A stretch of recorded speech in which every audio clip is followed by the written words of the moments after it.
Hola, me llamo Joshua Treviño y trabajo con el Texas Public Policy Foundation y America First Policy Institute in Austin, Texas y Washington, D.C.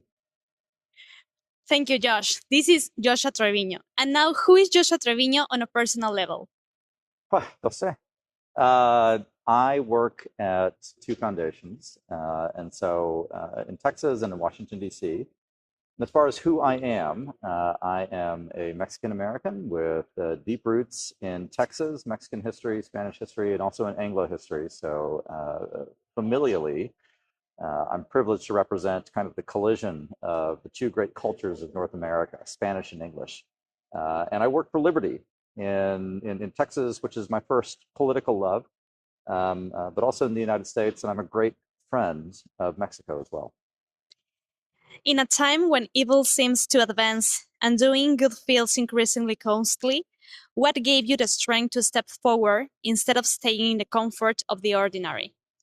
Well, look, I think out of humility, I have to acknowledge that I don't really pay the full price of fighting for liberty that those of you who labor in places like Mexico do. You all at Patria Unida, those who support you, those who work with you, Alice Galvan, Humberto Lopez, all of your companions, you guys pay the price because you are under a real threat and real shadow of all types of persecution. And I think that's important to be humble about, especially for those of us who live and work in the United States. As far as what motivates me, I'll say this, St. Augustine has in one of his sermons, the passage that we define the times, whether it's a bad time or a good time depends on how we are. And so in my profession, I do my best to make sure that the times are good. We are told today that power matters more than conviction and that position matters more than principles, yet your life proves otherwise. When do you think our society loses virtue as the guiding force of human action, and how do we recover it? You recover virtue in public life via the individual, and you have to do it one person at a time. There isn't a societal-wide solution to a lot of the ills of virtues that afflict us. It is the individual life of the family. It's the individual life of faith. There's a reason that evangelization properly takes place on a one-on-one basis. And so, those of us who work for liberty have to remember and understand that. But we have to do so in a prudential context. Position, worldly power, and conviction have to coexist together. It's the human condition. And so a lot of what we do is execute that prudential balance. Sometimes we get it right, sometimes we don't, but we always try. Perfect. For those listening who feel fear of pressure to conform, what is your advice to stand firm and fight for what is right? If you know who you are and you know what your bedrock principles are, then that's going to lead you through almost any situation. It's easy to say. It's difficult to do in the moment because there's always going to be competing values and there's always going to be competing priorities. And so I would encourage anyone who's thinking about not just a life in the public square, but even a life in your private life, in your home, in your family, know what those bedrock convictions are. And there's really nothing better to inculcate that than a life of faith. In moments of cultural, political, and moral crisis, integrity comes at a cost. What has been the greatest personal sacrifice you have made to remain faithful to your principles? I don't, in my particular case, I don't like to think of any sacrifices that I've made. I've been deeply privileged to be able to do the work that I do, and I maintain a look on that. There's sort of a commonplace in the NGO world that says that, well, we gave up big salaries, or we gave up position, or we gave up this or that. I don't really agree with that in the American context because we're not really giving anything. We're in a place of gain, and we're blessed to be in an arena where we can actually make a difference. So for me, I'm very thankful, but I know that's not the case for everybody around the world, particularly in Mexico, where I think you do have to make real sacrifices, and that's what I'd rather keep the focus on. Can you share a concrete moment where principle leadership truly transformed the reality? The reality of my personal life, or just in politics in general? In politics in general. In politics in general, principled leadership. I mean, my gosh, there's just so many examples of it. We're at the 250th anniversary of the American Revolution. We just last month celebrated the 190th anniversary of the Texas Revolution. which I know this is a Mexican audience, but I do want to emphasize that Tejanos, Texans of Mexican descent, also participated in the Texas Revolution, and they did so in the defense of the rights to which they were entitled under the 1824 Constitution of Mexico.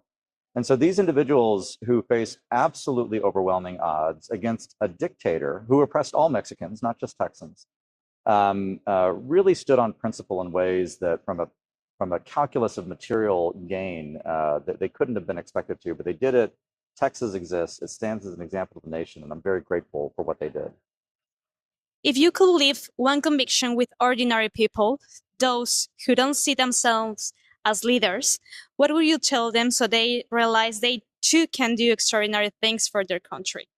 Simply orient yourself toward the truth. Don't use party as a heuristic. Don't use political figures as your metric for what is real and what's not. Discern and know and speak candidly. And if you do that, you'll have the basis for a society and for a faith and for an existence that leaves you living in dignity and truth that will, maybe it won't change the world, who knows, but it will change those around you. And that's what we can most expect. From your perspective, Josh, what role does Patria Unida play in shaping leaders and defending the ideas that matter the most? Patria Unida is really an inspiration to me. I mentioned before I work with two very eminent liberty organizations in the United States. But Patria Unida does so in Mexico and does so in an environment where it is exceptionally challenging. We do have our challenges in the US, but we have it easy compared to the challenges that exist for the liberty movement in Mexico. And so I want to look directly into this camera and tell you firsthand that I admire Alice Galvan, Humberto Lopez, everybody who works with Patria Unida and who supports the liberty for Mexicans, which is their God-given natural birthright. And I'm so grateful for the example. And whenever I think we have it hard here in the US, I remember the work that you do, and I'm inspired by it. One word that defines your leadership.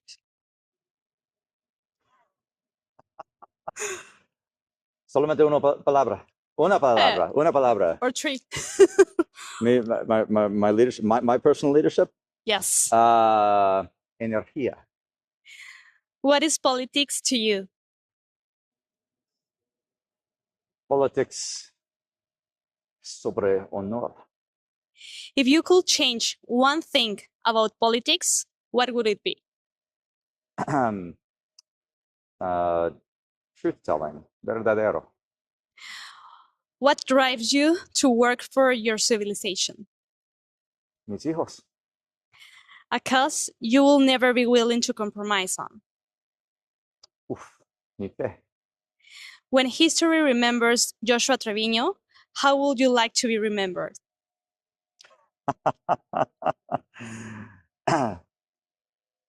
No pienso sobre esto.